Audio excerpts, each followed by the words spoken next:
പ്രിയപ്പെട്ടവരെ നമസ്കാരം. നമ്മുടെ കേരളത്തിന് പുതിയ മന്ത്രിസഭ വന്നു. പുതിയ മന്ത്രിസഭയിൽ ഒരുപാട് പ്രഖ്യാപനങ്ങളൊക്കെ നടന്നിട്ടുണ്ട്. എല്ലാവർക്കും പ്രതീക്ഷ നൽകുന്ന കുറേ കാര്യങ്ങൾ. അതിൽ ഏറ്റവും മെയിനായിട്ട് പറയേണ്ടത് KSRTC ബസ്സിൽ സ്ത്രീകൾക്ക് സൗജന്യം, കേരളത്തിൽ എവിടെയും പോകാമെന്ന്. ഇത് എത്രമാത്രം നല്ലതാണെന്ന് ഇതിനേക്കാളുപരി ഇത് ദോഷം കൂടിയാണ് എന്നാണ് എൻ്റെ ഒരു അഭിപ്രായം.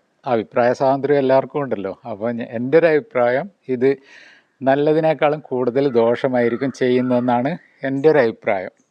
കാരണം ഒരു വീട്ടിൽ ഭാര്യയും ഭർത്താവും ജോലിക്കാരായിരിക്കും. ആ ജോലിക്കാർ ഒരുമിച്ച് തന്നെയായിരിക്കും യാത്ര ചെയ്യുന്നത്. ഡ്യൂട്ടി ടൈമും ഒരുമിച്ചായിരിക്കും. അപ്പോൾ അവർ ബസ് സ്റ്റോപ്പിലെത്തി ബസ്സിന് കാത്തു നിൽക്കുന്നു. ആ സമയം KSRTC ആണ് ഇവരുടെ ലക്ഷ്യം. അപ്പോൾ ഭാര്യ കയറുന്ന ബസ് തന്നെയായിരിക്കും ഭർത്താവും കയറുക. അത് സ്വാഭാവികമാണല്ലോ. അപ്പോൾ ഭാര്യയ്ക്ക് ഫ്രീ, ഭർത്താവിന് ടിക്കറ്റ് എന്തായാലും വേണം. അപ്പോൾ പ്രൈവറ്റ് ബസ്സുകാർക്ക് അത് വലിയൊരു അടിയാവും.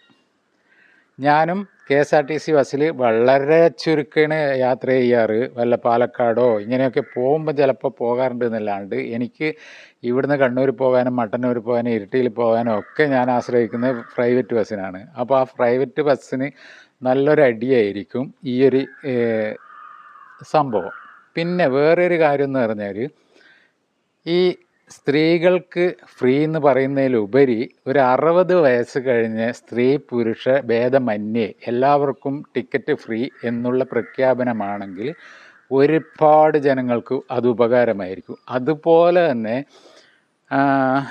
ശാരീരിക ബുദ്ധിമുട്ട് അനുഭവിക്കുന്ന, കണ്ണിൻ്റെ കാഴ്ചക്കുറവ് ഉള്ളവർ, ഇങ്ങനെ ഉള്ളവർക്ക് ഫ്രീ ആയിട്ട് പറയുകയാണെങ്കിൽ അത് ഏറ്റവും വലിയൊരു ഉപകാരമായിരിക്കും. അതുപോലെ തന്നെ കുട്ടികൾക്ക്, ഒരു 12 വയസ്സിനുള്ളിലുള്ള കുട്ടികൾക്ക് ഫ്രീ ടിക്കറ്റ് എന്ന് പറയുന്നതാണെങ്കിലും വലിയൊരു ഉപകാരമായിരുന്നു.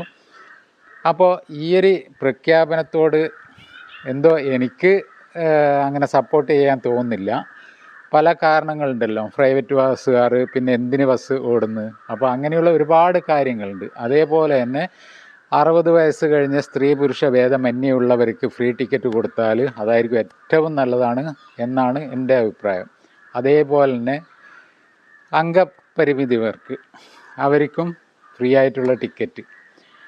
ഇതായിരിക്കും. എന്തായാലും പുതിയ മന്ത്രിസഭ എല്ലാവർക്കും നല്ലതായി വരട്ടെ.